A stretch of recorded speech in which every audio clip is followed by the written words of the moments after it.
Halo semuanya, perkenalkan kami dari kelompok 3 HCI Gacor akan mempresentasikan hasil kelompok kami. Saya Michael Christopher Salib. Saya Krisna Gunawan. Saya Claudia Vidya. Dan saya Jeremia. Saya Innocentius Nol Prasetya. Saya Syakira Salvianisha. Dan berikut kami akan mempresentasikan hasil Figma kami. Oke, ini adalah halaman depan dari halaman kami. Yang pertama ini akan langsung masuk ke aplikasi. Nah, ini akan loading terlebih dahulu. Nah, ini akan ditampilkan tulisan get started atau login. Karena ini pertama kali, jadi kita get started dulu. Akan dijelaskan dulu nih aplikasi kita tentang apa. Yang pertama itu aplikasi kita tentang AI Power Spam Blocking dan juga tentang Family Safety Monitoring. Nah, kita bisa langsung initialize system. Nah, kita akan diarahkan ke sign in section dulu. Nah, di sign in ini kita bisa menggunakan beberapa metode. Yang pertama lewat Google atau Apple. Nah, kita bisa pilih akun yang sudah tersedia yang ada di device kita. Misalnya akunnya Ino, Sensius Noel. Nah, setelah berhasil kita bisa langsung sign in. Nah, atau kita bisa pakai metode lain yaitu authenticate menggunakan OS kita. Nanti dari OS kita akan dikirimkan kode spesial untuk kita masukkan ke dalam aplikasinya. Atau kalau saya tidak pakai itu kita bisa buat akun dulu, buat akun baru. Kita sign up dulu. Nah, di sign up itu kita bisa masukin misalnya namanya mau apa terserah, emailnya juga terserah. Yang penting harus aktif ya guys. Dan juga mobile phone-nya terserah juga. Yang penting harus aktif. Lalu passwordnya harus unik ya guys. Nah, misalnya kita bisa lihat passwordnya jangan mengklik tombol mata. Lalu kita bisa langsung sign up. Nah, setelah sign up kita langsung masukin aja nih email atau username. Di sini saya masukin email dan juga passwordnya. Nah, dari sini kita bisa lihat nih. Kita bisa kalau kita lupa, kita bisa forget password. Nah, ini sama juga. Kita tinggal masukin email kita dan nama ibu kita. Nah, habis itu kita bisa self verification ke emailnya. Nah, di sini saya akan login menggunakan Google saya.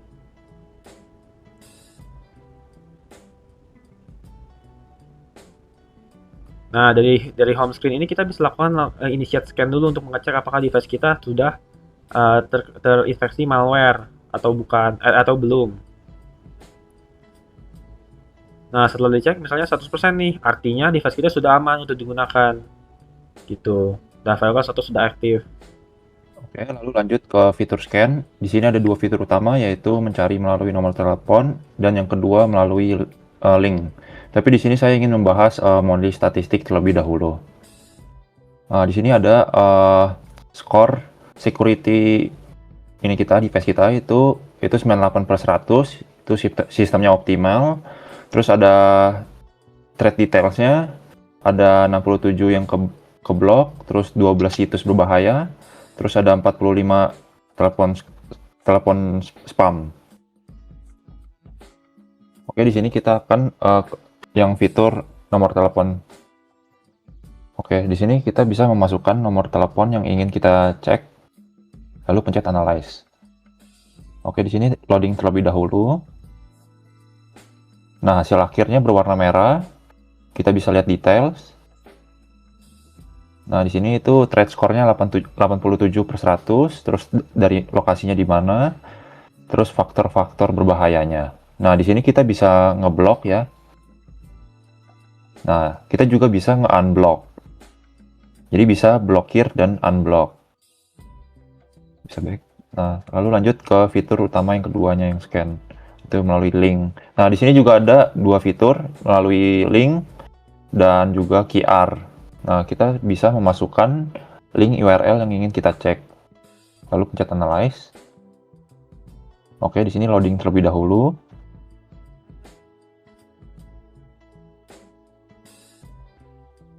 Oke, hasil akhirnya berwarna hijau. Ini berarti aman. Terus kita bisa lihat detail lengkapnya. Nah, di sini detail lengkapnya, berbagai informasinya tentang situsnya bisa kita lihat. Bisa back.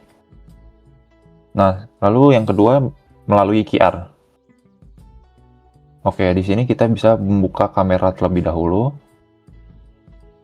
Oke, ini nge-scan, lalu tunjukkan QR-nya. Oke, sekarang scan QR-nya. Lalu hasil akhirnya muncul, ini berbahaya, merah. Ini link URL-nya tuh suspicious. Terus dia memberitahu bahwa ini tuh phishing detected. Lalu kita bisa report dan block. Oke, di sini linknya sudah terblokir.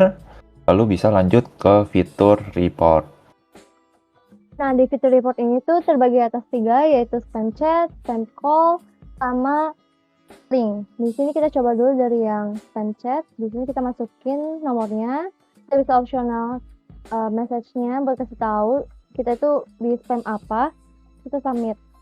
Di sini AI-nya akan langsung analisis apa aja yang berbahaya dari link tersebut, yaitu ada phishing, ada malware payload, sama data infiltrate. Nah, terus di sini ada di analisis lagi untuk dimasukin ke database pusatnya. Kalau berhasil nanti akan muncul notif di layar kayak gini, threat reported. Oke, selanjutnya yang spam call atau scam call itu kayak sama aja, masukin nomornya juga, terus nanti message-nya juga opsional.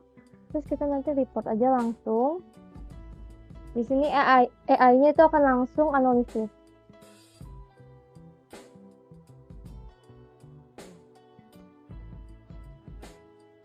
Oke, di sini kita bisa lihat kalau thread-nya itu udah di-report dan ternyata udah ada 1.200 user yang nge-report juga dan membantu gitu.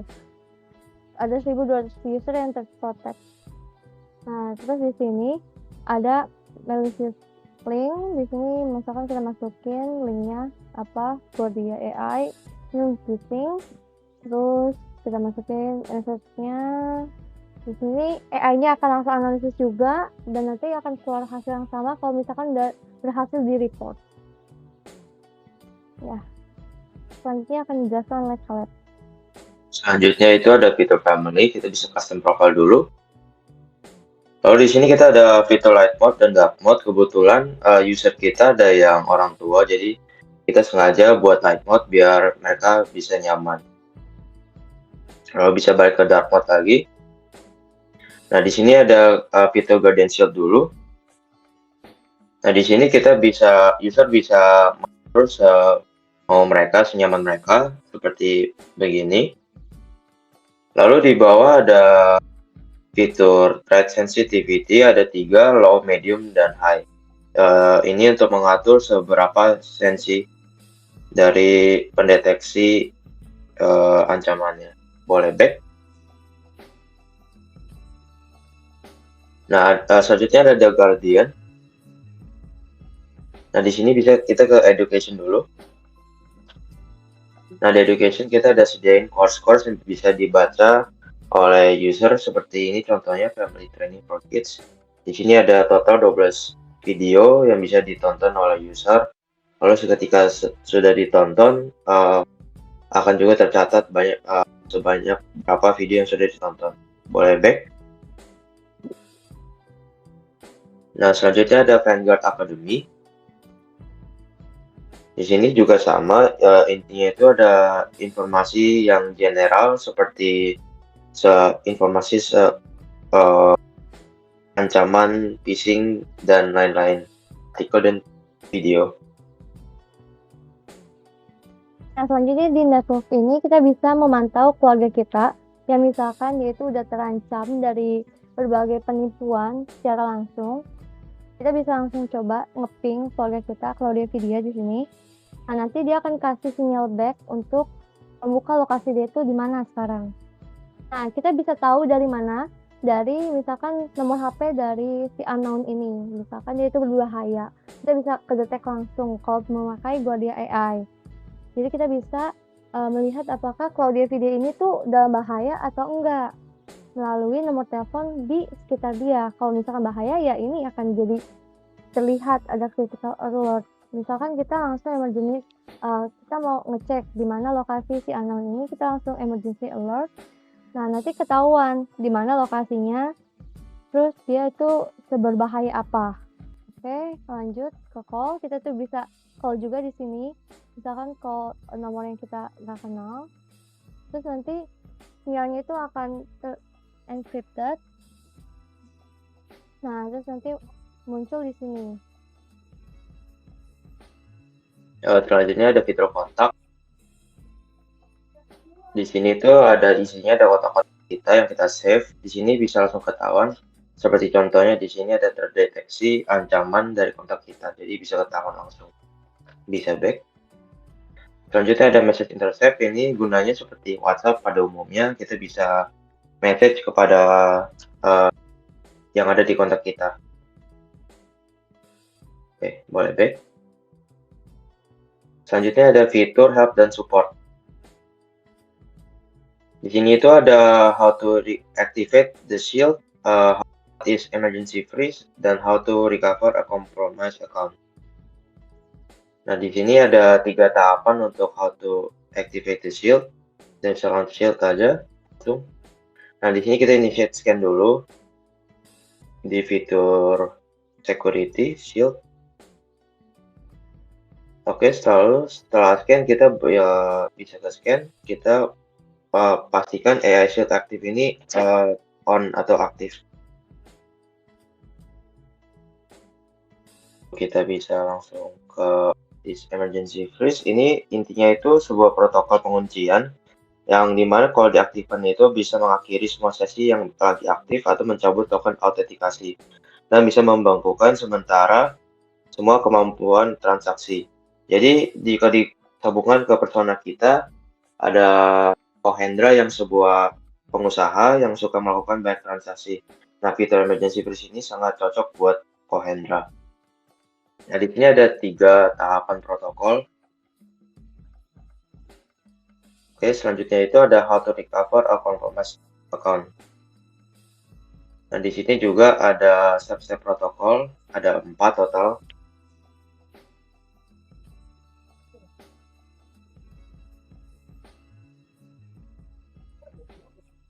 Oke, selanjutnya kita bisa coba emergency freeze. Nah, di sini kita harus enter PIN dulu sebelum melakukan emergency freeze. 1, 2, 3, 4, 5, 6, 7, 8. Lalu kita confirm freeze. Nah, di sini ada loading dulu. Nah, di sini kita sudah ke freeze, caranya kita exit dulu ke secure state. Nah, ini akan diarahkan ke home screen, kita pencet lagi aplikasinya. Di sini kita get started. Nah, di sini setelah kita get started lagi, sistem itu berarti udah berhasil untuk menghapus semua scam-scam yang masuk ke dalam HP kita melalui apa? Melalui call ataupun message ataupun link-link gitu. Nah, kita bisa initiate protokol lagi untuk memulai sistem kita kembali. Nah, kita caranya untuk pertama itu bisa identify melalui identify. Nah, di sini masukin gaya yang tadi, authentication yang tadi, 99 41 42 88 14. Nah, di sini kita masukin. Terus di sini step 2 yaitu uplink. Nanti dia bakal langsung uplink. Nah, kalau udah berhasil kita bisa langsung ke next step. Nah, di sini setelah itu kita bisa langsung verify lagi data decryption-nya. Nah, kalau udah berhasil dia bakal nge-restore semua sistem kita yang sebelum kita terkena spam call ataupun scam gitu. Next step. Nah, berarti di sini sistem kita itu udah restored ya. Kita bisa langsung return to dashboard. Nah, di sini kita bisa initiate scan lagi untuk melihat apakah HP kita itu udah aman. Nah, di sini kelihatan kalau kita itu udah aman 100%. Nah, di sini kita juga bisa log out account kita. Nah, ini balik lagi ke awal sign in. Nah, selanjutnya di sini ada fitur chatbot di mana AI-nya sendiri itu jadi asisten kita ketika pertanyaan kita itu di luar dari fact. Nah, bakal jadi kayak gini kira-kira. Misalkan kita ada pertanyaan, kita bisa langsung tulis di sini aja. Sekian dari kelompok kami, terima kasih.